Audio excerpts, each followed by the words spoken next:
Ahora conversamos con el diputado Rodolfo Sanz. Las recientes medidas financieras anunciadas por el presidente Maduro marcan el inicio de un replanteamiento de las políticas económicas. ¿Qué otros anuncios se pueden esperar en el corto plazo?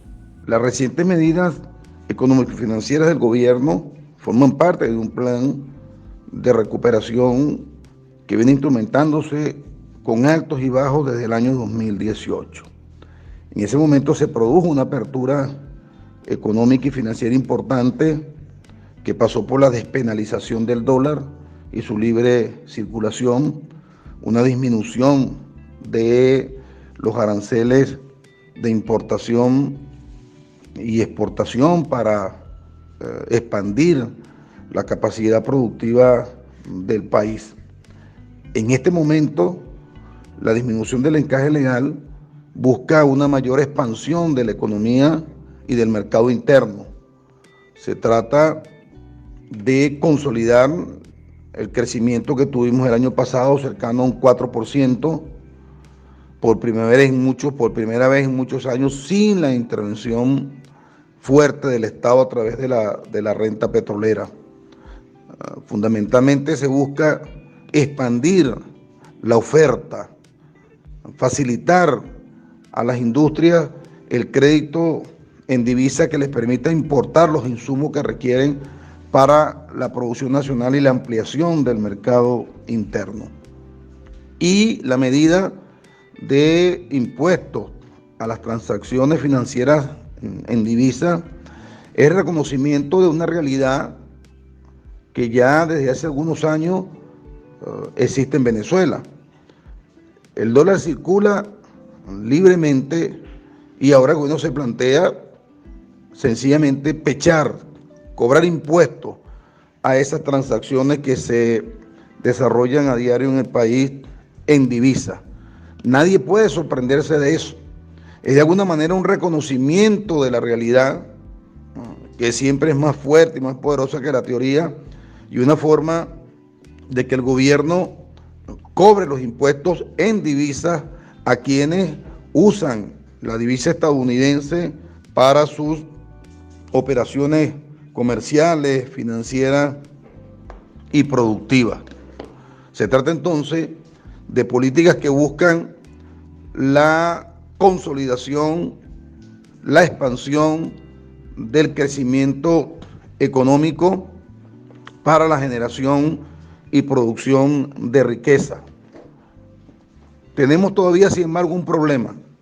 ¿Cómo hacer para que ese crecimiento económico, esa expansión de la economía que se va a desarrollar a partir de la disminución del encaje legal, que va a permitir aumentar la capacidad crediticia de la banca pública y privada, sobre todo al sector industrial manufacturero, se traduzca de forma directa en bienestar para toda la población?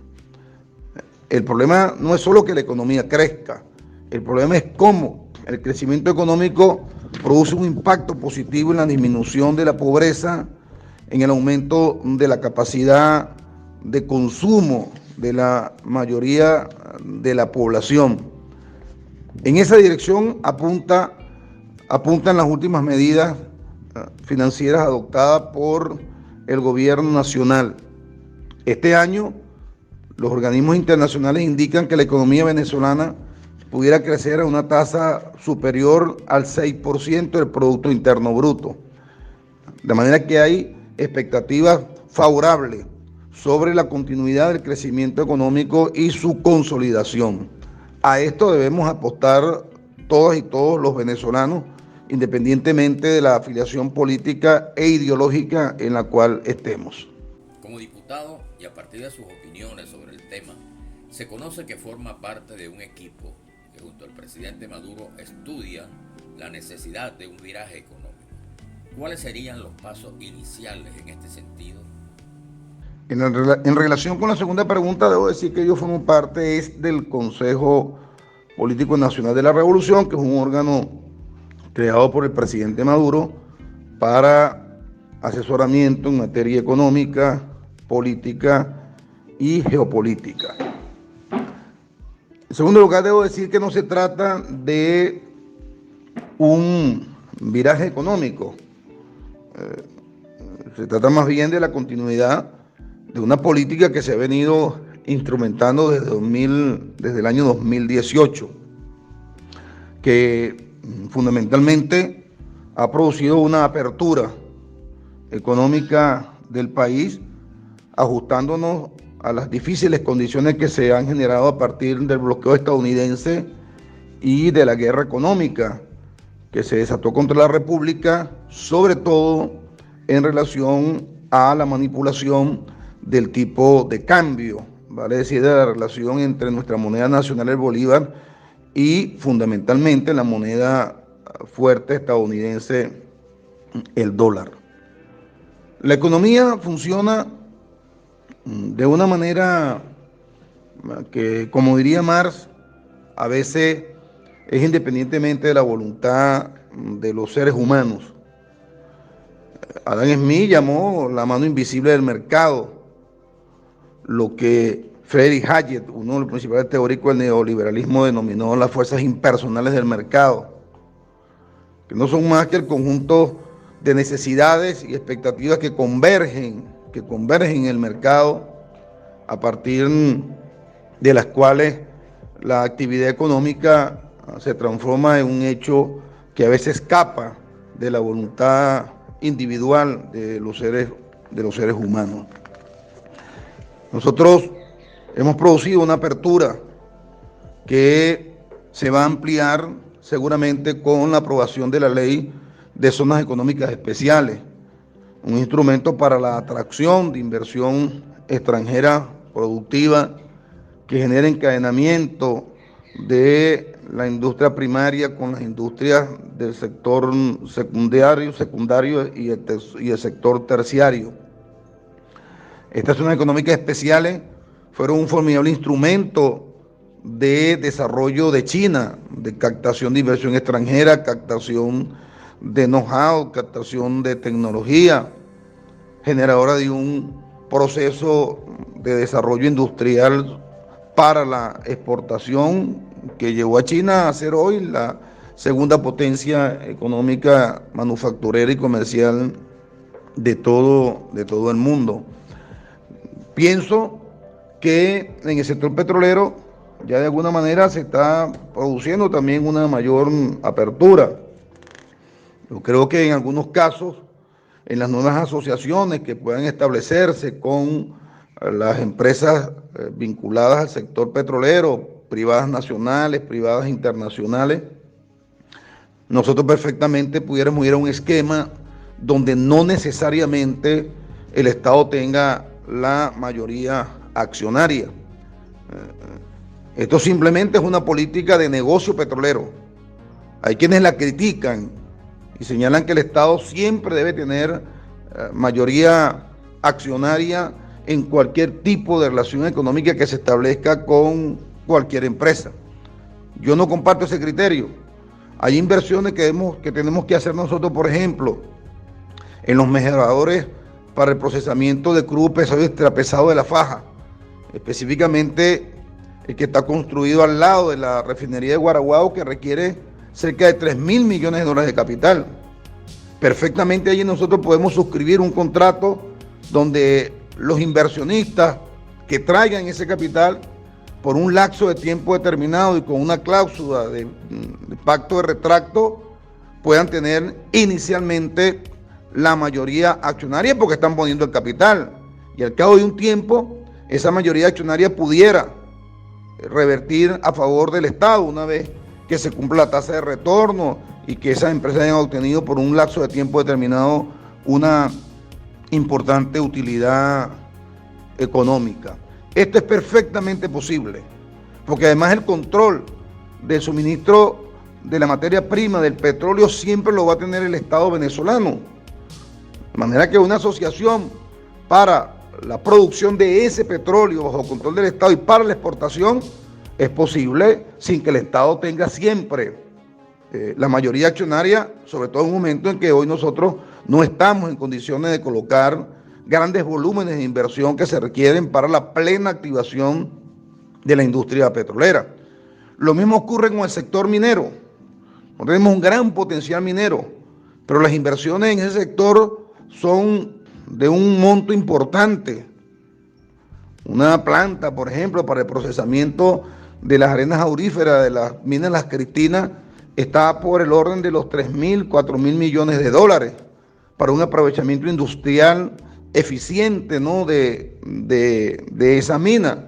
Hoy el Estado venezolano no lo tiene. Por eso se hizo allí una asociación con algunas empresas extranjeras para poder definitivamente enrumbarnos hacia una explotación industrial de gran escala en todo el arco minero.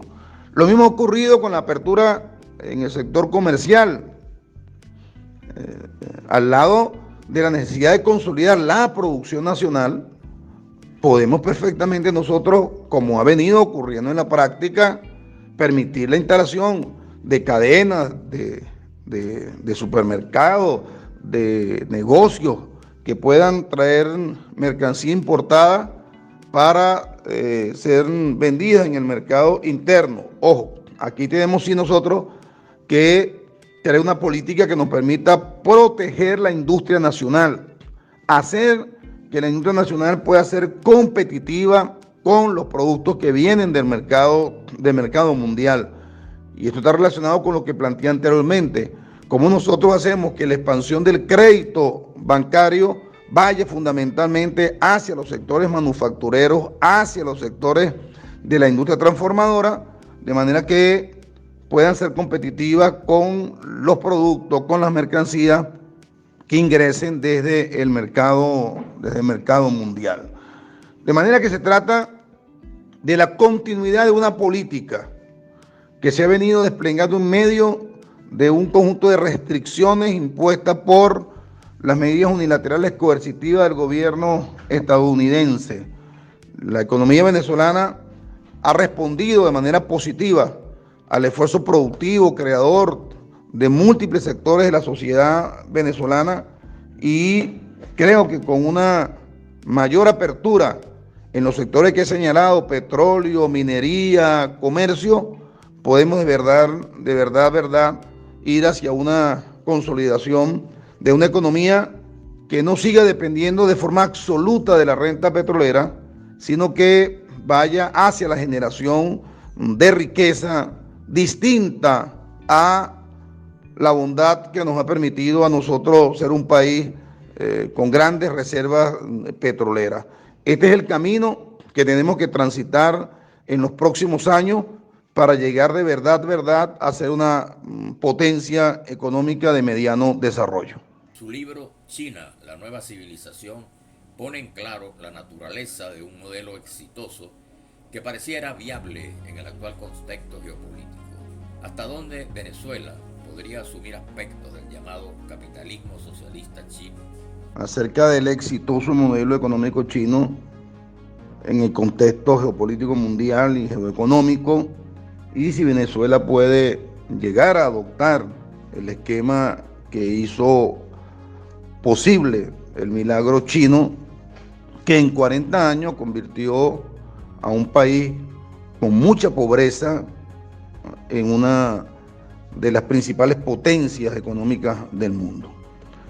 Ciertamente, el modelo chino tiene un conjunto de características que pueden ser perfectamente asumidas para el desarrollo del modelo económico venezolano. En primer lugar, China entendió que tenía que insertarse en la globalización económica. Lejos de criticar la globalización, China la asumió. Se hizo competitiva en el mercado internacional. Hoy más de 300 empresas chinas forman parte del ranking de las mayores empresas exportadoras del mundo. Sin esta inserción, para aprovechar el acervo tecnológico, científico, no era posible el desarrollo de las fuerzas productivas en China al punto de generar las condiciones para, como efectivamente lo hicieron, crecer económicamente hacia afuera, aumentar el consumo interno y erradicar la pobreza en China. Hoy China ha decretado el fin de la pobreza. El año pasado fueron sacados de la pobreza cerca de 96 millones de chinos, con lo cual cumplieron el objetivo que había planteado Deng Xiaoping, el gran reformador de China, de tener a finales del siglo XX y en la primera década del siglo XXI una sociedad modestamente acomodada. La economía venezolana tiene que encaminarse hacia una economía productiva de exportación. Debe meterse en los nichos de mercado mundial distintos al petróleo. Esto es una condición sine qua non para poder llegar a ser una potencia económica mundial. En segundo lugar, China combinó Estado y mercado. Deng Xiaoping dijo, no son contradictorios. El mercado manda señales que el Estado debe asumir y el Estado debe intervenir para orientar los procesos económicos, sobre todo con la intención de erradicar la pobreza, porque el socialismo es incompatible con la pobreza. En tercer lugar, entender que no se puede distribuir riqueza si no se produce riqueza. Hay quienes creen que el socialismo es un fenómeno de la pobreza. No, el socialismo es un fenómeno de la riqueza. El socialismo, para ser superior al capitalismo, tiene que generar mayor riqueza que la que genera el capitalismo, y eso lo ha demostrado China, y eso es perfectamente asumible en nuestras condiciones económicas. Después, algo importante, Manuel Felipe, tenemos que darle respuestas económicas y soluciones económicas a los problemas económicos, no soluciones ideológicas ni soluciones políticas a los problemas económicos. Esto es un empeño de la izquierda dogmática. A todo problema económico responden con una fórmula ideológica, con una fórmula dogmática. No, los problemas económicos requieren de soluciones vinculadas a la economía, no vinculados a la ideología, no vinculados a la política estricto sensu. Tenemos entonces que entender que este axioma que aplicaron los chinos es determinante para que podamos consolidar nosotros una economía próspera, una economía basada en el desarrollo de las categorías y las realidades económicas. Aquel pragmatismo chino, perfectamente adoptable por nosotros. Deng Xiaoping señaló, una política económica es capitalista si sirve al capitalismo. Una política económica es socialista si sirve al socialismo. Aquello de un viejo dirigente chino adoptado por Deng Xiaoping, no importa de qué color sea el gato, es un buen gato si sabe atrapar ratones. Medir la política económica por sus resultados, no por la imbricación de sus conceptos, de sus categorías, ni por su naturaleza ideológica previa.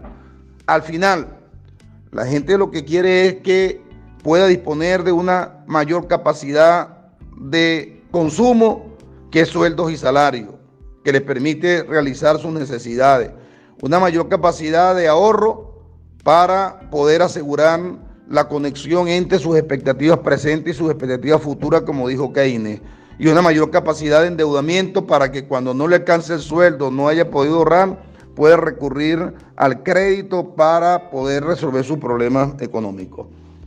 Esto fue lo que hizo exitoso a China. Creo que sí, el modelo chino en mucho es un modelo que nosotros del cual debemos extraer elementos, aplicándolo desde luego a nuestra realidad. Y no es que China sea un país capitalista socialista, Manuel Felipe, no. Ellos se han definido como un país con peculiaridades, de un país socialista con peculiaridades chinas. Yo así lo creo. A partir de aquello que decía brillantemente Marx, una sociedad no desaparece antes de que se hayan desarrollado las fuerzas productivas que caben dentro de ella. El capitalismo tiene que ser desarrollado plenamente para que entonces se creen las condiciones para la transición al socialismo. Tú te preguntarás, entonces tú dices, Rodolfo Sanz, que hay que usar las palancas del capitalismo para ir hacia el socialismo. Te respondo de manera clara, sí. Hay que usar las palancas que han permitido que el capitalismo en un momento determinado fuese una sociedad de amplio desarrollo de las fuerzas productivas para crear las condiciones que que permitan el advenimiento de una sociedad socialista que en teoría debe ser una sociedad de la abundancia, como decía el comandante Hugo Chávez, una sociedad humanamente gratificante. Esto está ampliamente recogido en el libro que acabo de publicar sobre China, la nueva civilización. Y sí, yo dije que la fórmula nuestra debería ser socialismo bolivariano con peculiaridades chinas. Gracias a Rodolfo Sanz por sus respuestas a nuestras preguntas.